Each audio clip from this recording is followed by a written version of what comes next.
Hola amigos, ¿cómo están? Me llamo Martín Garaníbar y bienvenidos a mi podcast Política Peruana. En este podcast analizaremos y comentaremos las últimas novedades sobre la política peruana. Sin más que agregar, empezamos. En el episodio de hoy vamos a tratar el tema de la breve historia del caviarismo en el Perú. ¿Y por qué hacemos este episodio? En realidad es un episodio especial porque todo el tema de caviar, que es un caviar, que la ideología caviar, que compró caviar, que las instituciones caviar, esto está huevada. Entonces, de los caviares está presente en el debate político del Perú en los últimos, ¿cuántos? 30 años. Entonces, prácticamente la caída de Fujimori. Se habla mucho de los caviares aquí, los caviares allá. Entonces, aunque más que tratar de definir qué es un caviar o no, porque eso merece un episodio aparte, vamos a hablar sobre la breve historia del caviarismo en el Perú. Los orígenes de un caviar, cómo ha ido evolucionando el caviar en el tiempo, cómo se fueron desarrollando a lo largo de diferentes gobiernos, cuál ha sido el punto máximo del caviarismo, el inicio de la decadencia y ahora último la gran cacería caviar, ¿no? Que ocurre con todo el régimen actual y toda esta cacería contra los caviares, ¿no? Y todo lo que representa el caviarismo. Entonces, sin más que agregar, empezamos. En primer lugar, tenemos que empezar con los orígenes de los caviares, ¿no? Cómo surgen los caviares en sí. Entonces tenemos que remontarnos hasta la década de los 60 del siglo XX, porque en todo este contexto que hay, tengan en cuenta todos los cambios que habían en el mundo, la revolución cubana, el plan, la Alianza para el Progreso de los Estados Unidos, que estaba planeando en esa época Kennedy, todos los cambios sociales, el tema de la reforma agraria, que se hizo y no se hizo, y todo el contexto político en el Perú que ya estaba literalmente explosionando en esa época, que explotó literalmente después del golpe de estado que dio el general Velasco en 1968, pues eso impulsa a muchos jóvenes desde antes del golpe, porque en realidad esto se viene armando desde hace mucho tiempo, a que tengan políticas de izquierda, progresistas, que vean necesidad un cambio social, etcétera, etcétera, y esto va calando no solamente en la Universidad de San Marcos, que es la principal universidad del Perú en esa época, sino también en universidades privadas, que en esa época eran muy pocas. En realidad estaba la Católica, la de Limas, recién se había fundado hace poco, la Cayetano también se había fundado hace poco, entonces había muy pocas universidades en realidad, y entonces los caviares surgen justamente de este contexto, ¿no? De que eran élites urbanas, intelectuales, estudiantes, muchos de ellos jóvenes acomodados de clases medias, clase alta, de las clases dirigentes en esa época, y pues, ¿qué pasa? Que empiezan a absorber, a todas estas ideas, digamos, progresistas, de izquierda, cambio social, entonces se compran el discurso, ¿no? Entonces, ahí tenemos una primera definición más o menos de qué es, ¿no? Entonces, son intelectuales de izquierda, jóvenes universitarios profesionales, clases medias altas, provenientes de las élites limeñas y provincianas, como lo había dicho, que empiezan a adoptar estas medidas de lo que se llama la primera fase del gobierno revolucionario de las Fuerzas Armadas, Velasco, por ejemplo, la reforma agraria, la reforma de la educación, el tema de los grandes cambios, la industrialización por sustitución de exportaciones. Entonces, todo esto es como que estos jóvenes no solamente apoyan estas ideas, sino que también dan su fuerza, digamos, laboral e intelectual para cumplir los primeros objetivos del gobierno en esa época, ¿no? Como dije, la primera fase del gobierno revolucionario de las Fuerzas Armadas. Entonces, y esta imagen de los caviares es la que quedó, es el prototipo perfecto del caviar en el Perú, ¿no? Y es la imagen que quedó para la gente, digamos, ¿no? Es la típica imagen que se ve del caviar, que es un brother blanco, de clase alta, que con estudios superiores, que viene de sectores muy acomodados, que vive bien, pero digamos que tienen cierta conciencia de clase. No, ni siquiera es conciencia de clase, es conciencia social, ¿no? Como que se interesan por, digamos, la realidad social, cosas como esas, ¿no? Y abordan temas sociales, generalmente estudian carreras como ciencias sociales, antropología, sociología, derecho, ciencia política, cosas como esas, ¿no? Entonces son, por eso digo, y todo lo ven desde una óptica, digamos, de social liberal, demócrata cristiana, por así decirlo, ¿no? A pesar de que muchos de ellos en esa época, en los 60, 70, tuvieron, digamos, mucho militancia en partidos de izquierda, ¿no? De izquierda revolucionaria, por ejemplo. De hecho, los protocaviares que durante una época estuvieron en el MIR o en Vanguardia Revolucionaria, son después algunos de esos grupitos que se escinden, porque digamos la izquierda peruana clásicamente se ha escindido, se ha dividido en 20.000 grupos. Algunos de esos grupos en los que estaban esta gente, pues funda después el MRTA. O sea, digamos, los caviares están más vinculados al MRTA que a Sendero. Entonces, digamos, y tienen este aire, ¿no? Por eso digo, de intelectuales, ¿no? Y también es algo que queda muy grabado en la memoria popular, ¿no? Tienen ese cierto tufillo, digamos, de superioridad intelectual y moral, ¿no? Entonces ellos lo ven todo esto un pedestal alto y empiezan a decir que es bueno, que es malo, que se debería hacer, que eso no se debería hacer, que en realidad lo hace cualquier persona, pero bueno, claro, ellos como tienen todo este mote, digamos, y este imaginario, esta imagen que se construyen a sí mismos, pues empiezan a caer a bien algunos, mal a otros, chincha a otros, y pues bueno, así se va gestando la imagen del caviar, ¿no? Entonces, por ejemplo, digamos, en estos caviares de primera generación tú podrías pensar en gente como, por ejemplo, ¿quién? Los viejos, más que nada, ¿no? Susana Villarán, García Sayán, toda esta gente, ¿no? Más que nada ese grupo, por ejemplo, Rosa María Palacios no entra en este grupo porque ella propiamente, aunque no parezca, o sea, ella es considerada caviar, sí, por muchas cosas, pero ella es más liberal, por ejemplo. Y aparte, ella ingresa a la católica a finales de los 70, inicio de los 80, con Juan Carlos Tafur y otra gente, ¿no? Digamos, pero ellos son, digamos, a pesar de que no son contemporáneos, porque, digamos, hay mucha diferencia entre la generación de los que de Villarán, de García Sayán, con la generación, digamos, de Rosa María Palacios o Tafur, por ejemplo, porque se llevan bastantes años de diferencia, digamos, cuando unos están en la universidad, los otros todavía están en cole, por ejemplo, entonces se llevan más de 10 años de diferencia, 15 años de diferencia entre ellos, pero se puede considerar que son la primera generación de caviares del Perú, ¿no? Bueno, lo que al final la prensa, el imaginario popular, denomina caviares, porque como digo, no vamos a definir acá qué es un caviar, porque eso es un capítulo totalmente aparte, o sea, eso es otro episodio más largo todavía que este, ¿no? Entonces, esta gente, como decía, empieza a trabajar con el gobierno velasquista, cuando termina la época del gobierno peruano, ¿no? De la última, de la dictadura de Velasco, porque no fue la última dictadura, de hecho, no ha sido la última dictadura, pero cuando termina esta primera etapa, primera fase, el gobierno revolucionario y las Fuerzas Armadas, pues muchos de ellos, ¿qué hacen? Migran, pues inmigran al gran campo en el que van a estar la gran mayoría de los caviares, ¿no? Por ejemplo, en organizaciones no gubernamentales, en la universidad, muchos se dedican a la academia, por ejemplo, también. Entonces ahí van migrando, ¿no? Y ahí empiezan a construir sus primeros lazos, ¿no? Sobre todo los que quedan en temas de universidad y cooperación para el desarrollo, en temas de organizaciones no gubernamentales, empiezan a construir los contactos con USAID, con la ZDF, con la Agencia Española de Cooperación Internacional, con todas estas agencias para el desarrollo y pues empiezan a cooperar entre ellos, ¿no? Entonces digamos, la fase uno de este origen de los caviares en el Perú tiene esta explicación, ¿no? Digamos, este es dentro de la breve historia del caviarismo que se divide en 7 capítulos. El primer capítulo, que es, digamos, el origen de los caviares, pues ya está explicado, ¿no? Y ahora vamos al segundo capítulo, ¿no? Esto sí, un dato curioso, por ejemplo, este primer episodio, digamos, este primer origen de los caviares abarca la década de más que nada de los 70 y los 80. Como he dicho, cuando termina el gobierno de Velasco, la mayoría migran, se dedican a otras cosas, pero no están muy metidos en el aparato estatal, ¿no? Porque todavía no es su momento, por así decirlo. Entonces ellos están esperando, ¿no? Entonces empezamos a la segunda etapa, que ya pasamos de década, llegamos a los 90, ¿no? Entonces tenemos el contexto Fujimori, autogolpe, contexto de liberalización, reformas del Estado, unas grandes, al inicio, y hay que reconocer esto, Fujimori hace muchísimas reformas, las reformas de primera generación de Fujimori son muy importantes, digamos, en varios temas. Otra cosa es que después se abandonaron porque el man, bueno, era un corrupto, quería reelegirse, entonces ya, pues es otra historia.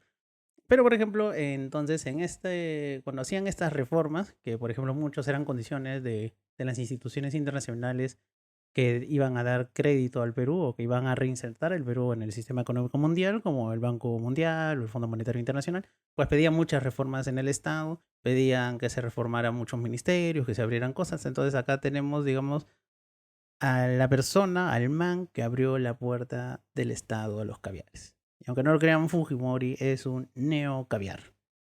Suena difícil de creer, pero es la verdad. Entonces tenemos que bajo el gobierno de Fujimori se empiezan como ya dije, las reformas de primera generación, se empiezan a implementar estados, se empieza a modernizar el Estado, se empiezan a hacer políticas de planificación familiar. Por ejemplo, el caso de las instituciones forzadas viene después de eso, por ejemplo. Políticas de salud reproductiva, políticas de educación, por ejemplo, se empiezan a cambiar los conceptos de educación. Y después de eso también tenemos el tema de que durante los 90, y esto es algo que a muchos fujimoristas no les gusta recordar, pero durante los 90, Fujimori metió a mucha gente presa con las leyes antiterroristas y después con el pleno segundo gobierno de Fujimori, digamos por el 95, 96, pues se da cuenta que la acabó y dice, bueno, creo que se me pasó la mano, entonces, ¿qué hace? Encarga al padre Hubert Lassier, la famosa comisión Lassier, y excarceló a más de 500 personas que fueron acusadas y condenadas por delitos de terrorismo, ¿no? Entonces, digamos, los indultos otorgados por la comisión de Hubert Lassier, que tienen la firma en Fujimori, de hecho, estadísticamente hablando, Fujimori es el mayor indultador de personas condenadas por terrorismo en toda la historia del Perú. Y por eso decía, entonces durante todo este periodo, digamos, 94, cuando estas reformas empiezan son 93, 94 hasta el 97, 98 aproximadamente. Entonces, pues en este periodo es cuando se abren las puertas del Estado los caviares, como ya lo había dicho. Tengamos en cuenta que en este periodo las ONG habían tenido una participación muy marginal y su impacto en diseño e implementación de políticas estatales era casi nulo.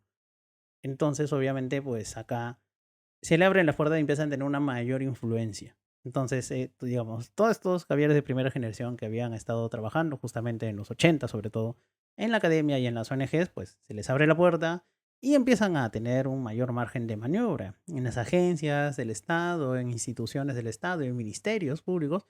Y aquí es cuando empieza la gran migración caviar, ¿no? De, digamos, del sector privado, de la academia, ONG, al Estado, ¿no? Este proceso empieza en los noventas, pero se consolida en la primera década del siglo XXI. O sea, se consolida en los 2000.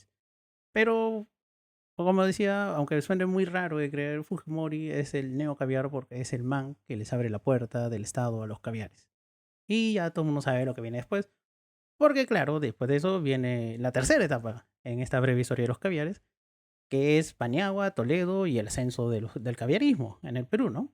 Entonces, luego de la caída del Fujimorismo y la llegada al poder de Valentín Paniagua, ahí es ya la migración masiva, ¿no? Si la puerta ya estaba abierta, pues acá ya tumbaron la pared y entraron, pues los manes, diferente, ¿no? Y allí no solamente es una, digamos, una fuga masiva en puestos claves en el Estado, sino que también ya se empiezan a consolidar y las ideas, digamos, que traían muchos caviares, tanto de organizaciones no gubernamentales como de la academia, pues ya empiezan a tener presencia dentro del Estado, ya empiezan a hacer implementación de políticas públicas, ¿no? En esta época, como decía, estábamos hablando de García Sayán, de PPK, por ejemplo, la implementación de la CBR, el regreso del Perú al Sistema Interamericano de Derechos Humanos, los procesos contra Fujimori, las políticas, digamos, de Toledo de pensión 65, por ejemplo, el SIS, el Seguro Integral de Salud. Entonces se crean otros ministerios, entonces se va teniendo un rol protagónico cada vez el tema más de, conjuntamente con el desarrollo económico que había en esa época, con el tema de la consolidación de un pequeño estado de bienestar en el estado, ¿no? O sea, aprovechar ese dinero, no solamente para robar, porque obviamente robaban estos manes, o sea, me refiero los políticos, sino que también, digamos, aprovechar ese excedente de plata para hacer política social y también era de paso hacer, para los políticos también era hacer clientelismo, pues entonces aprovecharon en eso los caviares y pues ya está. Entonces los caviares aquí empiezan a tener mucha presencia, como dije. Los 90 entran, pero acá puta, se consolidaron. Luego tenemos la cuarta etapa de esta breve historia del caviarismo en el Perú, que ya es el periodo de Alan 2.0. O sea, y esto es algo bien curioso, ¿no? Porque, o sea, por un lado el man, o sea, Alan García, su gobierno, digamos, la retórica oficial del Estado, era que ellos tenían una retórica anticaviar, ¿no? O sea, de hecho era muy conocido en los debates, tanto antes de que Alan fuera presidente como durante toda su presidencia, o sea, la segunda presidencia de Alan García, de que él mantuvo una retórica muy anticaviar, pero de hecho Alan García, el Alan 2.0 también era un gobernante, se puede decir, bastante permisivo con los caviares. Porque, digamos, en esta palabra, digamos, o sea, él en su retórica, claro, era anticaviar, ¿por qué? Porque, digamos, que el caviarismo estaba muy asociado a Paniagua y Toledo, ¿no? Entonces él políticamente quería hacer esa diferencia como diciendo, yo soy diferente, a mí no me confundan con esta huevada, yo soy otra cosa, pero prácticamente no toca el margen de maniobra, digamos, de la tecnocracia caviar, ¿no? Que había dentro del Estado. No se vieron afectados prácticamente en nada. O sea, algunos puestos de dirección altos sí, no ministros, obviamente sí. Pero, digamos, Alan no tocó muchos ministerios, ni oficinas descentralizadas, ni direcciones. Entonces, o sea, la tecnocracia caviar que entró en el Estado en esa época se consolida y empieza más bien a atraer a los baby caviares, ¿no? Los caviares millennials, los que, digamos, eran jóvenes y universitarios en los 90, los 2000, que en esa época, ya en la época de Alan García, 2006-2011, pues empiezan a egresar de las universidades, tanto públicas como privadas, pero generalmente privadas, y pues ya son los baby caviares, ¿no? Los caviares de segunda generación, se podría decir, ¿no? Los caviares millennials, pues son los que empiezan a migrar al Estado y justamente a consolidarse, ¿no? Ahí ya se empiezan a consolidar ya varios ministerios. Y recordemos también que durante la gestión de García, aunque muy en contra de su voluntad declarada, se inauguró el Museo de la Memoria. Él no quería, recordemos, fue digamos, un complot entre Vargas Llosa y otra gente, ¿no? Y la cooperación alemana. Y claro, como el man estaba negociando en esa época un TLC con la Unión Europea, pues ya no la quería cagar y ya, pues al final se ceden terrenos y se construye el Museo de la Memoria, el LUM, Lugar de la Memoria e Inclusión. eh, y se inaugura en la época de Alan García y también es muy en contra de su voluntad, de que pensaba muchas cosas de que, digamos, el temas culturales, medioambientales, eran unas huevadas que impedían el desarrollo, ¿no? Su famosa frase el perro el hortelano, pues muy en contra de la voluntad de Alan, se crearon el Ministerio del Ambiente y el Ministerio de Cultura, que conjuntamente con el Ministerio de Educación, pues son el triángulo de oro del caberismo peruano, ¿no? Ambiente, cultura, educación. Esto es, digamos, el triunvirato del caviarismo, ¿no? Es donde están más fuertes los caviares. Y después ya llegamos a la quinta etapa de esta breve historia del caviarismo en el Perú, que es Humala, ¿no? El gobierno de Humala, de 2011 a 2016, es la época dorada del caviarismo. Acá sí, ¿no? O sea, esta época ya... Por eso Humala lo joden de caviar, de social media humor, que tal. Y sí, es la verdad, pues, puta, su gobierno fue así. No hay que ser ciegos, ¿no? Entonces, tengamos en cuenta que en la época de Humala es el apogeo, el máximo esplendor y poder de los caviares dentro del Estado, ¿no? O sea, digamos, la política, ¿no? No la gran transformación, sino la hoja de ruta, lo que siguió después de la segunda vuelta, o sea, lo que firmó el man en la segunda vuelta. Por ejemplo, ahí tenías a los garantes, ¿no? Vargas Llosa, Rosa María Palacios, toda esa gente, o sea, digamos, la cúpula máxima del caviarismo en el Perú. Pues obviamente ya acá se sientan y los caviares ya son ministros, son directores, son viceministros, son jefes de oficinas, ¿no? De instituciones estatales. Las políticas públicas son 100% caviares, por ejemplo, ¿no? Entonces el poder de los caviares ya es incuestionable y su influencia dentro del Estado también. Entonces acá tú tienes en cuenta que en este periodo también se crea el MIDIS, se hace una reingeniería de todos los programas sociales existentes y además se crean nuevos programas sociales como la beca 18, por ejemplo. Hay dos leyes fundamentales del caberismo en el Perú y que el actual régimen está tratando de destrozar, pues también salieron en la época de Humala, ¿no? La ley Servir y la SUNEDU, ¿no? La SUNEDU ya la han destruido, la ley Servir la están tratando de destruir, pero digamos que el consenso generalizado entre varios especialistas es que, digamos, el quinquenio de Humala, o sea, el lustro del gobierno Humala de 2011 a 2016 se considera la edad de oro de los caviares, es el máximo apogeo de los caviares, ¿no? Después de esto ya viene la decadencia. Y esto empieza justamente con PPK. PPK, Vizcarra, Sagasti, y acá ya empieza la decadencia. Si bien durante el gobierno de PPK, obviamente los caviares dentro del Estado conservaban el poder e influencia, pues en el terreno político cada vez iban perdiendo terreno porque obviamente PPK, o sea, recordemos, ¿no? 2016, una segunda vuelta súper ajustada, Keiko pierde otra vez.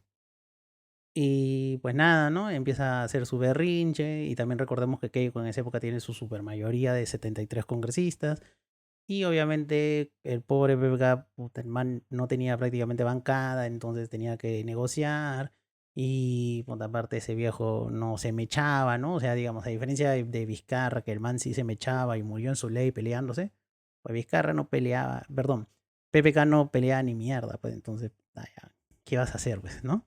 Entonces, si bien en la teoría PPK apoyaba todavía determinadas políticas caviares, como que le bajaba fuego, ¿no? Como que decía, ya muchacho, está bien.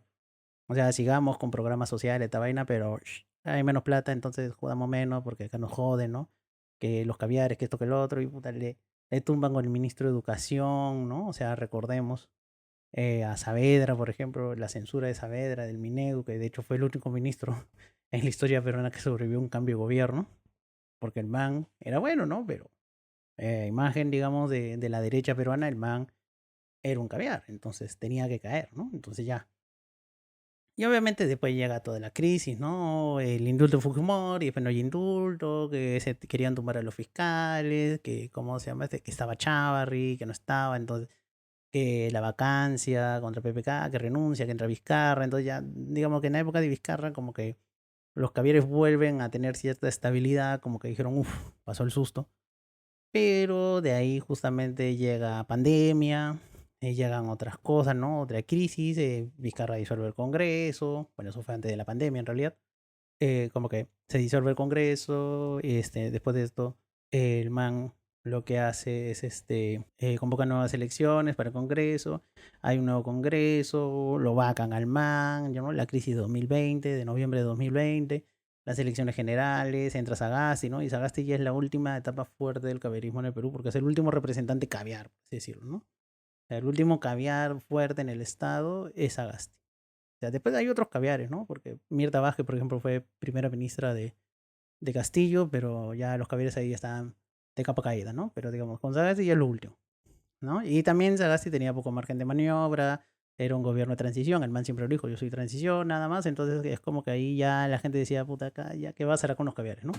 Y en eso llega la séptima etapa de esta breve historia del caballerismo en el Perú, que es Castillo, y acá empieza ya la primera purga caviar. O sea, entra Castillo, entra con un discurso, obviamente, de cambio, ¿no? Era un candidato outsider total, ¿no? De hecho, Castillo fue una sorpresa, mucha gente se vio, digamos, forzada por la necesidad a votar por Castillo, por Keiko en realidad, porque nadie quería votar por los dos en realidad, o la gran mayoría no quería votar por ninguno de los dos, pero al final tuvieron que votar por uno de los dos. Y ya, pues, ¿no? Entonces votaron algunos por Castillo, Castillo es presidente, recordemos todo el contexto, ¿no? También que el fraude, que no el comunismo, que la impugnación, que puta, se atrasó un huevo, el tema de que le dieran las credenciales, de que le dieran las credenciales a Castillo. Entonces aquí ya, o sea, con Castillo ya viene un primer gran acoso hacia los caviares, porque también el man quería meter a su gente, ahí todavía se llevaba más o menos bien con Cerrón, ¿no? Recordamos que Guido Bellido es su primer ministro. Y obviamente el man tenía otras ideas, venía de otro contexto que era 0% caviar, ¿no? Él venía de un contexto de provincia, él es del Cusco, ¿cómo se llaman? Que venía, no venía de estos círculos, digamos, tradicionales del caviarismo, él veía mal a los caviares, de hecho, dicho sea de paso.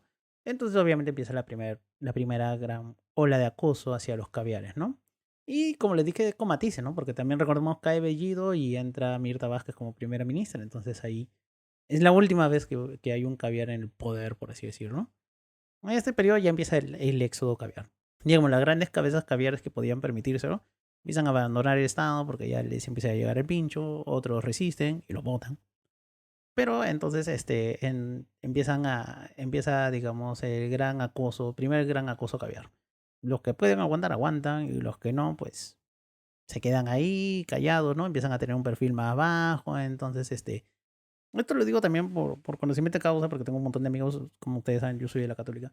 Entonces es como que muchos amigos míos que trabajan en el Estado y que, digamos, eran el prototipo clásico de un caviar, pues también me empezaban a decir, oh, acá ya no puedes decir tal cosa, esto que lo otro, ¿no? Entonces, digamos, los caviares de segunda generación, como decían los millennials, pues ya empiezan a verse influenciados, pierden, digamos, la protección de los caballeros de primera generación, entonces empiezan a adoptar ya un perfil más bajo, ¿no? Son más caletas, ya no postean tanto, ya no alardean de su caviarismo. Entonces, tienen que adaptarse en los nuevos tiempos, ¿no? Porque también hay que ser francos. En estas épocas, conseguir chamba en Perú es complicado. Y mal que bien, el Estado es algo más o menos seguro y que te paga bien. Entonces hay que conservar la chamba, se entiende. En esta etapa también recordemos que hay acoso tanto de sectores de la derecha como de sectores de la izquierda, porque por un lado, obviamente, esta gente, digamos, los de la derecha siempre han jodido a los caviares, ¿no? O sea, les llega el pincho.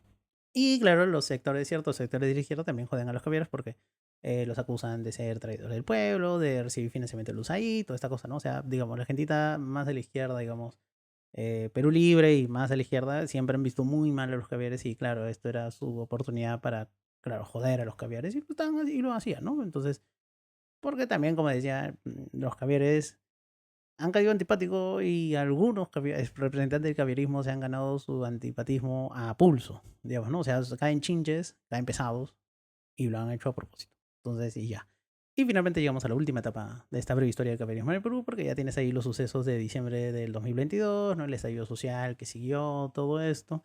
Y acá en el nuevo régimen, pues empieza la gran cacería caviar, ¿no? O sea, ya cuando Castillo cae y entra, digamos, el nuevo régimen de Dina, auspiciado por la DBA, pues acá ya empieza a desmontarse, digamos, todo lo que se considere caviar dentro del Estado. ¿No? O sea, acá ya se empieza, por eso decía, esta etapa se considera la gran cacería caviar. La primera gran cacería caviar en la historia de Perú, tal vez sea la última. Veremos. porque todo lo que se ha identificado como caviar empieza a recibir una constante y sintomática campaña de acoso y persecución por frentes políticos, judiciales, mediáticos. Recordemos, ahí tienes a los combatientes, la resistencia y toda esa gente que anda acosando, ¿no? Tenemos acusaciones constitucionales, destitución de personajes claves, copamiento de instituciones claves. Por ejemplo, la elección de Gutiérrez como defensor del pueblo no fue por las huevas, ¿no? O sea, digamos, institución caviar clásica, Defensoría del Pueblo. ¿Qué hace, digamos, de estos régimen, digamos, el oligopolio corrupto, como yo le digo, ¿no? Porque son tanto de derecha como de izquierda, que tiene representación parlamentaria, pues eligen a Gutiérrez, que es un huevón que es funcional a sus intereses como defensor del pueblo, y el man empieza a deshacer muchas cosas. Después se escoge este Tribunal Constitucional, que es una lágrima. Yo pensé que el Tribunal Constitucional de la época de Alan era malo, pero este ya es el peor de todos, ¿no? Este se da las palmas al peor Tribunal Constitucional de todo, excepto por el magistrado Monteagudo, que es el único que tiene votos coherentes, interesantes y bien argumentados. Después del resto son unas lágrimas, la gran mayoría. Y por ejemplo, esto ya, como decía, ¿no? Los caviares de segunda generación ya están planeando, viendo cómo largarse de ahí, ¿no? Algunos ya no aguantan, les llega el pincho, se largaron de esto, tratan de conseguir trabajo en el sector privado. Otro buen grupo ya han venido a Europa o a Estados Unidos, ¿no? A estudiar la maestría con el flor de me voy a estudiar el máster, es me voy a estudiar el máster y ya no regreso. Y los que no pueden hacer ni lo uno ni lo otro, pues aguantan en el estado, ¿no? Y algunos sí se quedan por camiseta y porque dicen, no, yo voy a pelear desde adentro, ¿no? Entonces, bacán por ellos, el que puede, puede, y el que no, pues aguanta. Y en esta última etapa es la que nos encontramos actualmente, ¿no? La gran cacería caviar. Y por eso tenemos las grandes instituciones que han sufrido cambios, ¿no? Como decía, ¿no? Por ejemplo, la SUNEDU se lo han tumbado, la Defensoría del Pueblo se la han tumbado, también el Tribunal Constitucional se lo han tumbado, trataron de tumbarse la Junta Nacional de Justicia, pero no pudieron. El Ministerio Público también han tenido sus contrapiés, por así decirlo, ¿no? Y ahorita hay instituciones, digamos, que son identificadas como caviares, como decía, como el MINCUL, el MINEDU, el Ministerio de Educación, el Ministerio de Cultura, el Ministerio de Ambiente, ¿no? Que están sufriendo también este acoso del nuevo régimen, y por eso decimos que estamos en la gran cacería caviar, ¿no? Entonces, al final, como para concluir, ¿qué puedo decir, no? Si bien no hay un consenso generalizado sobre caviares, y yo dije que no iba a definir qué cosa era un caviar porque esa huevada merece un capítulo aparte, totalmente. Lo que sí podemos decir que hay un mínimo común que todo caviar cumple es el siguiente, ¿no? Número uno, tiene estudios superiores, ¿no? O sea, yo no conozco ningún caviar que no haya ido a la universidad. O sea, todos tienen estudios superiores.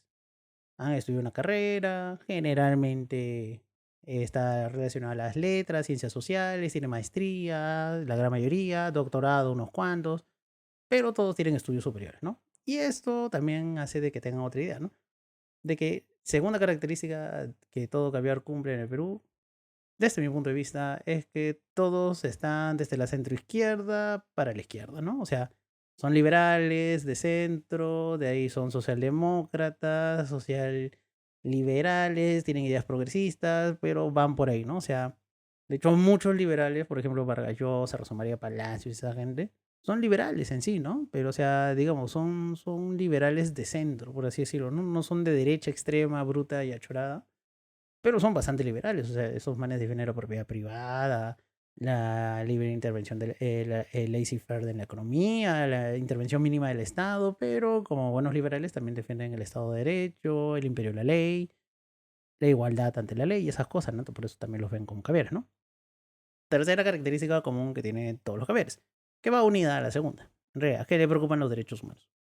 Entonces, todos los caviares, todos en común, sean caviares liberales de centro derecha o muy progresistas a la izquierda, pues todos defienden los derechos humanos, están a favor de la democracia, como están a favor de derechos de minorías, de derechos LGTBI, de derechos de pueblos indígenas, de defender lenguas autóctonas, el Estado laico, por ejemplo, a pesar de que muchos caviares son religiosos, defienden la idea de separación de iglesia y Estado, ¿no? De Estado laico.